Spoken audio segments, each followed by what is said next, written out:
তো আজকে আলোচনাটা হচ্ছে আমাদের সুদ নিয়ে।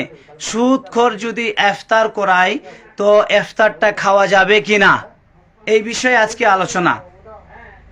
কেননা সারাদিন রোজা খেতে কষ্ট করে রোজা করি, হ্যাঁ কষ্ট করি, রোজা করছি। তো এই বিষয়ে আল্লাহ রাব্বুল আলামিন বলেছেন কোরআন পাকের মধ্যে সূরা বাকারার মধ্যে 275 নাম্বার আয়াত, 275 নাম্বার আয়াত। এইভাবে আল্লাহ আল্লাযীনা ইয়াকুলুনা রিবা, অর্থাৎ যারা সুদ খায়, লা তাকুমু ইল্লা কামা ইয়াকুমুল লাযীনা, কিয়ামতের দিনে তারা খাড়া হইতে পারবে না, দাঁড়াইতে পারবে না। এমন পেট মোটা হয়ে যাবে, মনে হয় 10-15টা বা একটা শহর ওর পেটে ঢুকে আছে।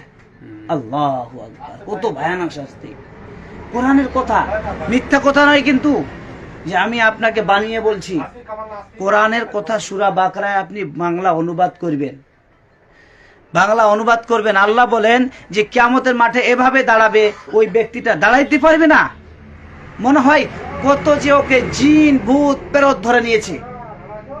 তার মানে কি বোঝা যায়? সুদ ভালো নয়, খারাপ জিনিস। তারপরে আল্লাহ রাব্বুল আলামিন হুকুম দিচ্ছেন যে ও দাঁড়াইতে পারবে না, মনে হয় ভূত ধরে নিয়েছে।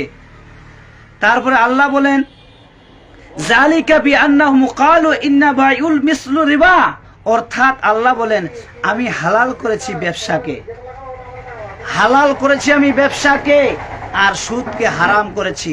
তাহলে বোঝা গেল সুদ হারাম। তাহলে এখন জঘন্য কাজ, তাহলে সুদটা হলো হারাম। এখন আপনি সূক্ষ্ম রোজা রাখলেন সারাদিন, একটু লোভ লালসার জন্য আমরা তার টাকায়, সুদের টাকায় ইফতার করলাম। হ্যাঁ, ওই ব্যক্তিটা যদি ভালো টাকা দিয়ে ইফতার করায় তাহলে আমরা খাইতে পারবো। ভালো টাকা দিয়ে যদি ইফতার করায়, আমাকে কি করে বুঝতে হবে ভালো টাকা করলো না, ওটাই আপনাকে যাচাই করতে হবে, আর না হলে আপনাকে খাইতে হবে না। ঠিক আছে? আল্লাহ বলেন আমি ব্যবসাকে হালাল করেছি আর সুদকে হারাম করেছি।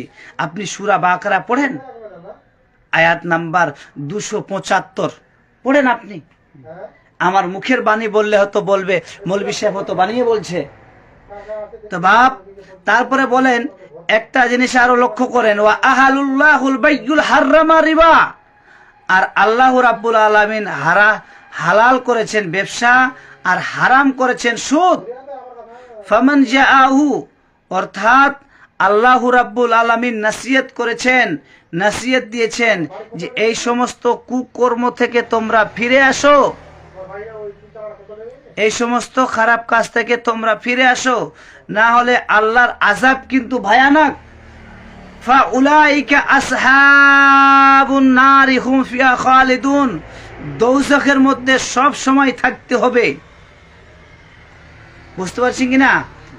আর আল্লাহ বলেন, এই যে একটা আয়াতের মধ্যে আল্লাহ বলছেন এই জায়গায় ওয়া আহালুল্লাহুল বাইয়া ওয়া হারামা রিবা, আর একটা ব্যবসাকে আল্লাহ হালাল করেছেন, কিন্তু একটা ব্যবসাকে আল্লাহ, এক প্রকারের ব্যবসাকে আল্লাহ হারাম করেছেন।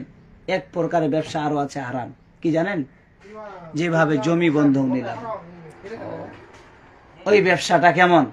2 লাখ টাকা দিয়ে জমি আপনার কাছে আমি নিলাম, আমার টাকাটা ক্লিয়ার করে বুঝাই দর্শকদেরকে, এই জায়গায় ইসলামিক বার্তা আমরা পৌঁছাই। 2 লাখ টাকা দিয়ে আপনার কাছ থেকে আমি জমি নিলাম, আপনার জমিটা তবু আমি এগ্রিমেন্ট করে নিচ্ছি 5 বছর খাবো, তার আগে জমি দেব না। তারপরে 5 বছর পরে আপনি আবার জমিটা আমার কাছ থেকে ফিরিয়ে নেবেন, আমাকে আবার 2 লাখ টাকা দিবেন, তারপরে ফিরাবেন, তার আগে জমি পাবেন না। তাহলে এই ধরনের ব্যবসাকে আল্লাহ হারাম বলেছেন, তো এটা সুদ। এই ধরনের ব্যবসা আল্লাহ হারাম বলেছেন।